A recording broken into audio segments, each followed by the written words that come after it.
Exija a bula. Hoje o Printcast TV Abigraf recebe Alexandre Rolf Moraes, advogado especializado em direito do consumidor e empresarial, e ele vem falar para a gente de uma situação alarmante que diz respeito à bula dos remédios no mercado brasileiro. Por favor, me ajudem a receber Dr. Alexandre Moraes. Muito obrigado pela recepção aqui no tão importante podcast. É uma honra estar presente aqui e falar dessa causa que envolve o direito de todos os brasileiros. Envolve o direito de todos, independente de idade, credo, profissão. Todo mundo é afetado no seu bolso, nos seus direitos mais fundamentais, porque o direito do consumidor é um direito humano, está na Constituição Federal. Legal, doutor, muito obrigado. É um tema extremamente importante, galera. Então compartilha ao máximo, que eu tenho certeza que seu amigo, sua mãe, sua avó, para todos eles vão ter relevância esse conteúdo, não tenho dúvidas disso. Antes de começar, de praxe, não posso deixar de agradecer aqui os nossos queridos patrocinadores e parceiros, dentre eles Semic Tintas Gráficas, Croma Microencapsulada, Cor e Processo do meu amigo Robson, Senefelder, Opção Offset e a Top Coat Soluções em Verniz. Os nossos parceiros Abigraf Nacional, Abigraf São Paulo, Sindigraf São Paulo, Abiconv, Abitec e Embanews. Graças a todos eles, o TV Abigraf Printcast está aí trazendo conteúdos relevantes como esse de hoje, que é sobre bula. Que o senhor vai poder falar, obviamente, muito melhor para nós, mas querem excluir a bula física. Como assim, doutor? Explica para nós por que isso, como começou isso, qual que é o impacto que isso tem na sociedade, enfim, por favor. Olha, o consumidor brasileiro não tem um dia de paz. Não tem.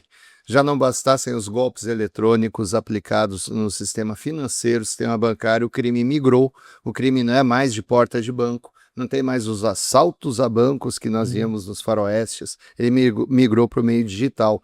E com isso tentam também subtrair direitos das pessoas. E a invenção da moda lá em 2021 foi: vamos acessar a bula dos medicamentos por QR Codes. Assim, nós, numa tacada só, salvamos a natureza, porque não vai derrubar mais Jatobá. Nós criamos o QR Code, que é uma coisa moderna, coloca o Brasil num patamar de modernidade, e nós daríamos descontos nos medicamentos. Então, essas três razões são razões do projeto de lei que redundou na bula digital. São falácias, né? Porque ninguém derruba Jatobá, floresta amazônica, para produzir celulose. É um argumento importado de países pequenos da Europa, com florestas nativas que são desmatadas para produzir celulose, depois são replantadas. Não tem nada a ver com a nossa realidade. Aliás, somos o maior produtor de celulose do mundo. Então veja o furado que é esse argumento. Sobre o desconto, a bula custa 0,04 centavos. Será que alguém quer pôr em risco a saúde, imaginar que vai depender da bateria, do plano de dados, do aparelho celular carregado e vai dispensar a bula impressa? Será que alguém vai fazer isso? Sem falar na realidade de mais de 32 milhões de brasileiros que não têm acesso à internet. Então, a segunda falácia está devidamente destruída. E a terceira, ainda junto com o preço, é importante dizer, vocês lembram quando ofertavam desconto na passagem aérea se você aceitasse pagar bagagem? A pergunta que se faz a todos que estão nos assistindo é o seguinte: alguém teve desconto na passagem aérea? A gente está pagando a bagagem e mais cara a passagem aérea. Então, com 4 centavos não seria diferente. E o terceiro e último argumento da modernização por QR Codes, vocês estão vendo nos jornais. O crime mudou da porta do banco para o digital. Então, restaurantes que implantaram QR Codes no tempo da pandemia nas suas mesas, seguidamente são noticiados com QR Code falso, espião, instalado em mesa de restaurante. O cidadão vai lá, acha que está lendo o cardápio, ele está abrindo o aparelho celular dele para um trojan, para um vírus. É isso que tem acontecido. Então, que raios de projeto é esse? O que veio trazer de bom para a sociedade? O que nós notamos é que há um outro interesse, um interesse meramente financeiro, aumentar a margem de lucro. Esse interesse não é ligado ao consumidor, não é ligado não observa a cadeia produtiva, não observa o esforço dos empresários para manter máquinas que são incríveis, máquinas que a turma tem que importar peça para fazer a máquina funcionar, é uma burocracia tremenda. Então, o segundo setor que não tem paz no Brasil é o empresariado. Ele não tem paz, ele sofre ataques constantes, né? Nós hoje, além de sofrermos um ataque à bula impressa, nós também temos que falar que haverá e já está ocorrendo organização para atacar o próprio cartucho do medicamento, a caixa. Tem ataque aos livros, com a falácia de que todo mundo vai ler um livro digital. Às vezes, sabe o que parece, meus amigos? É que querem regular o cidadão ideal e não o cidadão real. Não quer se regular a sociedade brasileira, esse país continental.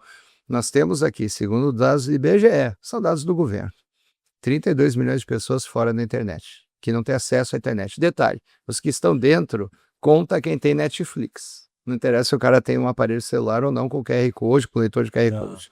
Conta quem tem Netflix. Está contando como se o cara estivesse conectado à internet. Então, esse é o número. Além de ter 32 milhões de pessoas, tem um outro percentual de gente que o plano de dados é pré-pago e dura 22 dias. Em média, 22 a 23 dias. Então, a pergunta que se impõe é: como é que a pessoa vai ler uma bula se ele não tem nem plano de dados o mês inteiro? Outro ponto que é muito interessante é a gente respeita o esforço de trazer a bula digital, ela é necessária. Somos contra a exclusão da impressa porque retira a informação das pessoas. Sim. Mas notem o seguinte, o DENATRAN, Departamento Nacional de Trânsito, regulou muito a carteira digital, a CNH digital.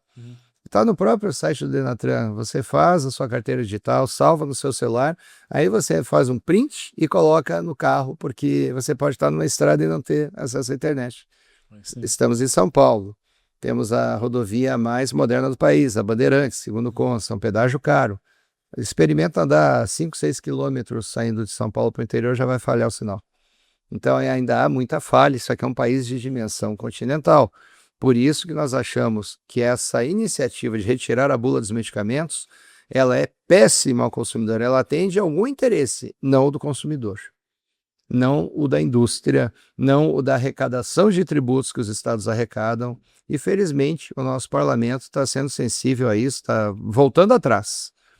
Depois de muito trabalho com o movimento Exige a Bula, com o apoio da Bigraf Nacional, da Sindigraf, todo mundo está apoiando. Trabalhadores, empresários, setores da sociedade, são 13 PROCONs no país soltando nota contrários à regulação do tema.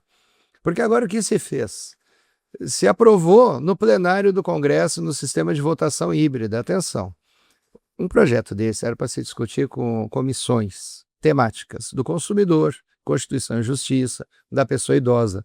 Ele passou a toque de caixa em regime de urgência. Quando um projeto passa em regime de urgência em Brasília, em uma das casas legislativas, ele vai direto a plenário. Quem vai votar não sabe nem o que está acontecendo. Segue a orientação do líder. Não, o líder da bancada que fala, isso aqui vota assim, não. O cara não sabe. Tanto que hoje, o Exige a Bula, desde 2021, visita parlamentares que votaram a favor da bula digital e eles dizem, mas eu sou a favor da impressa, doutor. Falei, pois é, mas essa votação teve uma emenda de plenário que falou que a Anvisa ia escolher que medicamentos teriam só uma modalidade de bula. E hoje na Anvisa há um projeto piloto que visa a eliminação das bulas impressas. Felizmente a diretoria da Anvisa tem mudado, alguns diretores têm nos recebido, estão atentos a essa realidade social. Não vamos esquecer que pela Anvisa passa 1/3 do PIB brasileiro. Então esse assunto é de extremo interesse. O Conselho Nacional de Saúde é favorável à manutenção da bula em papel. O Ministério Público Federal na Procuradoria de Defesa do Consumidor, que é nacional, é favorável. A Advocacia Geral da União é favorável. Só mesmo a Anvisa, que está atendendo algum interesse a toque de caixa, de eliminar a bula impressa.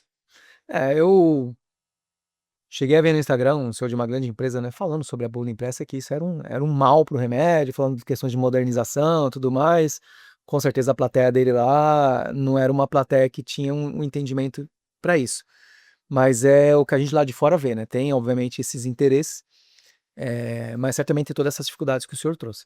O Exige a Bula, então ela obviamente defende a manutenção da bula impressa, mas sem nenhum problema em ter essa bula digital, ou seja, as duas caminhando juntas, Claro, nós temos que reconhecer a modernidade. Nós defendemos o direito à informação.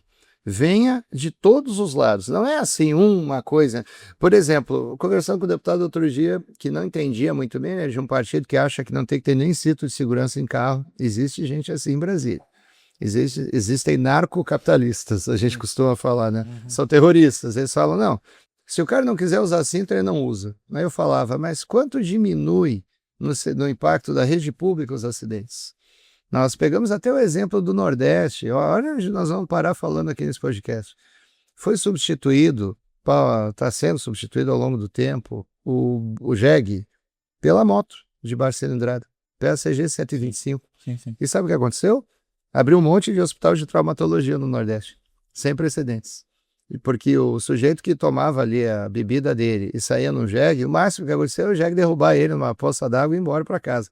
No outro dia estava lá, ele estava bravo, batia no jegue e seguia a vida. Hoje, o cara enfia a cara de CG 125, sem fazer marketing aqui, mas moto de pequena cilindrada. O cara morre. Ele cai E e se mata quebra alguém. inteiro. Então aumentou o número de fraturas. Então o sujeito me diz, eu sou contra o cinto de segurança.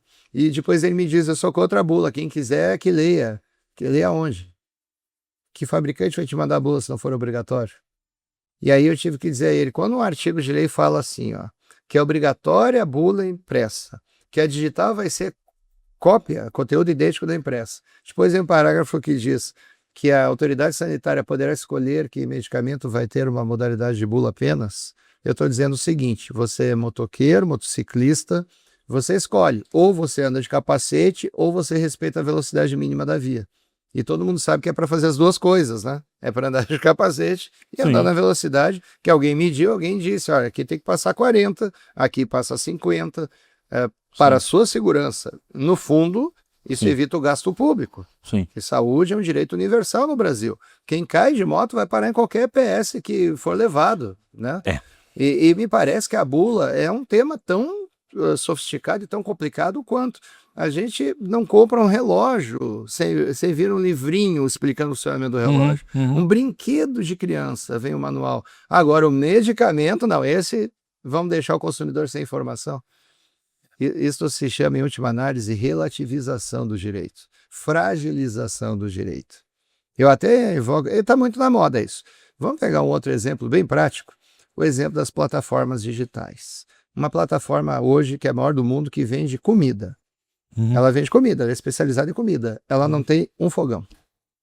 Ela não tem um restaurante. Não é? E ela entrega comida. Aí o sujeito que está com aquela caixa, como eu vejo no escritório de advocacia, isso, advogo há 25 anos, o sujeito está com uma caixa nas costas de bicicleta, ele foi atropelado outro dia por um ônibus. Ele quebrou, fraturou uma das pernas em 7 lugares, com um monte de filho para criar e a esposa. A esposa foi no escritório e levou as crianças.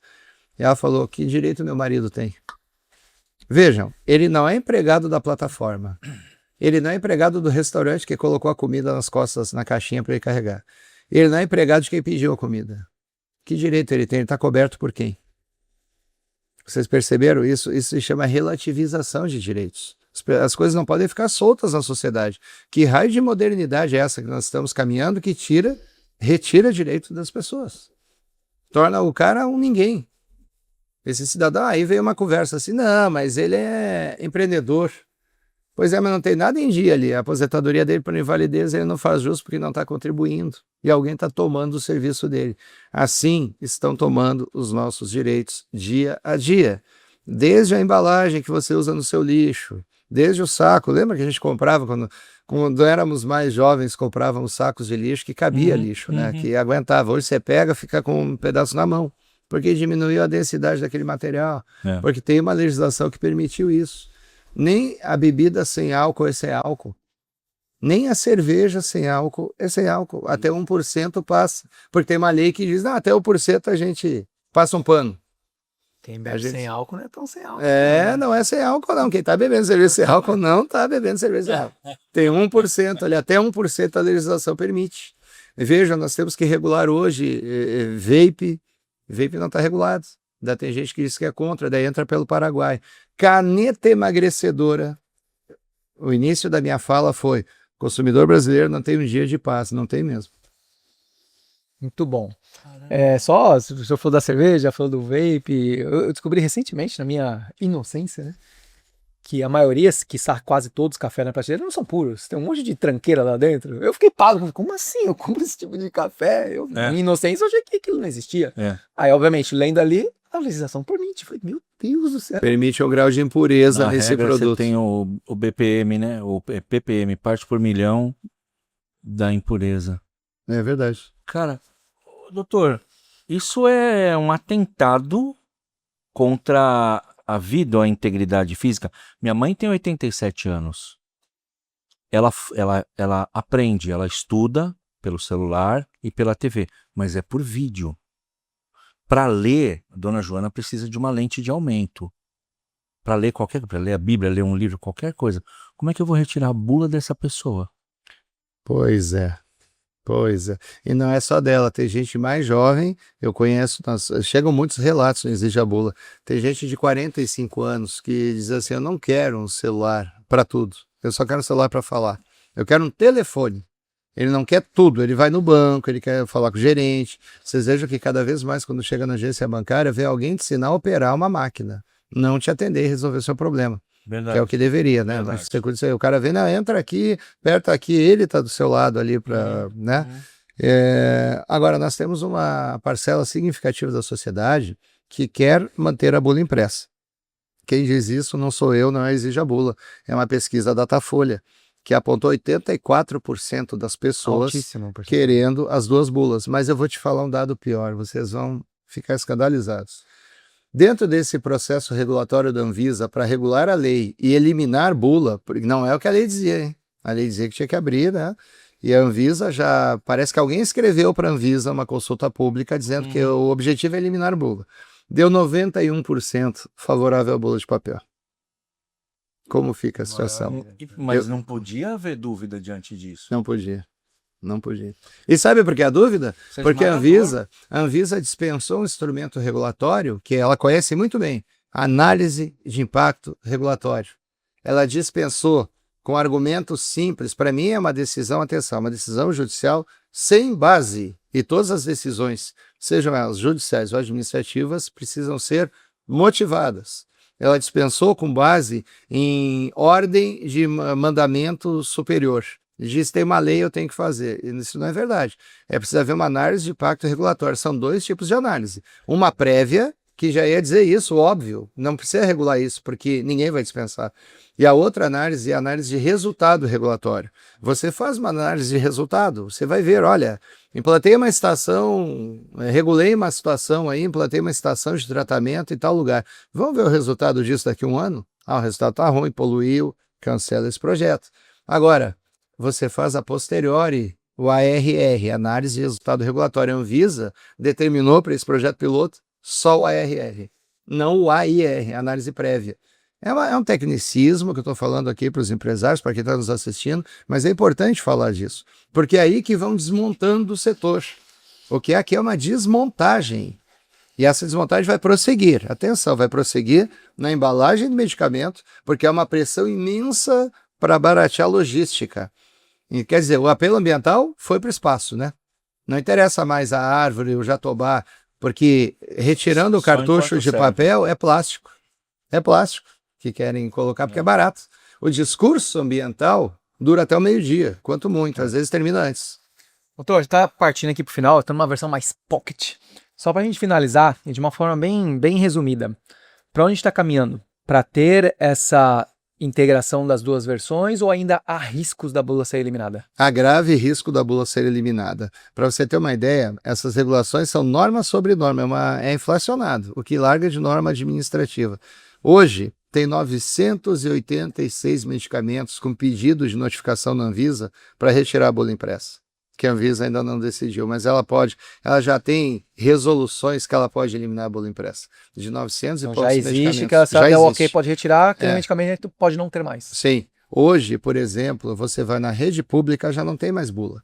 Aliás, há um tempo não tem nenhum cartucho. Entrega a cartelinha rolada no elástico, daqui a pouco tem um saquinho plástico. Uma bagunça. Uma bagunça. Esse consumidor, atenção, quando ele pega esse medicamento do posto de saúde, esse consumidor vai pegar o medicamento na farmácia, vem a caixinha e vem a bula. Então, quer dizer, criamos cidadãos de primeira e de segunda classe. Essa bagunça é porque não teve análise de impacto regulatório. Porque senão teria visto, poxa, mas é a toque de caixa para facilitar o lucro. Nós vemos fabricantes de medicamentos em programas famosos de TV, mostrando caixinhas de medicamento e dizendo, olha que legal, todas as instruções estarão fora da caixa. Ninguém consegue ler aquilo. Ninguém consegue ler. Nós somos gráficos, doutor. Ninguém. O tamanho de letra, como é que alguém vai ler tudo aquilo do lado de fora? Pois é. É impossível, cara. Hoje nós temos que exigir... Até tecnicamente é impossível de imprimir tanta informação. É verdade. Não É verdade. cabe, porque se coubesse não existiria bula. Pois é. Pois é. É bom. com isso que estamos lidando. Muito bom. Temos que apoiar as iniciativas que existem na Câmara dos Deputados e no Senado para revogar esse parágrafo 5º da Lei das Bulas e para que as coisas voltem ao devido lugar, que o consumidor brasileiro permaneça sendo respeitado, porque o Código de Defesa do Consumidor brasileiro é modelo para o mundo. É um excelente código e todo mundo tenta esvaziar. Ainda não querendo me alongar muito, mas eu vou dar um exemplo. Sabe há quantos anos eu ouço falar de Código do Consumidor Bancário? Há muitos anos. Por quê? Quer se criar uma lei de defesa do consumidor bancário que é pior que o Código de Defesa do Consumidor. É uma atitude de madraça, entendeu? Então a ideia é nós mantermos o Código de Defesa do Consumidor, nós lutarmos pela existência do papel, da bula impressa, que é a única garantia de informação a qualquer hora do dia, a qualquer hora da noite, independente do plano de dados de bateria de celular. Essa é a nossa luta. Perfeito. Que ótimo. Estamos juntos, doutor. Para quem quer conhecer o projeto, eu conheço só ali no Instagram, @exijabula. Exatamente. Tem mais @exijabula. alguma rede, algum... Quem quiser entrar no site também é o www.exijabula.com.br, mas nos procurem nas redes sociais, porque a comunicação é muito rápida por ali. Tá ótimo. Ali tem meu Gente. telefone, meu contato, pode pegar o meu usuário, pedir para seguir e colocar na caixa de mensagens qualquer dúvida, qualquer denúncia, inclusive de retirada de bula. Qualquer um dos fabricantes que tenha uma bula retirada de um medicamento tradicional que ele fornecia, nos avise. Essa é a nossa Na luta. descrição do episódio vamos deixar os contatos. Tá certo. Sim. Doutor, muitíssimo obrigado pelo seu tempo, obrigado por esclarecer muitas coisas aí para nossa comunidade. Tenho certeza que vem à luz para muitas pessoas entender como é que tá e realmente, óbvio, entender a importância da bula. Eu que agradeço. Pessoal, obrigado, nos vemos no próximo episódio e não esqueçam, exija bula. Valeu!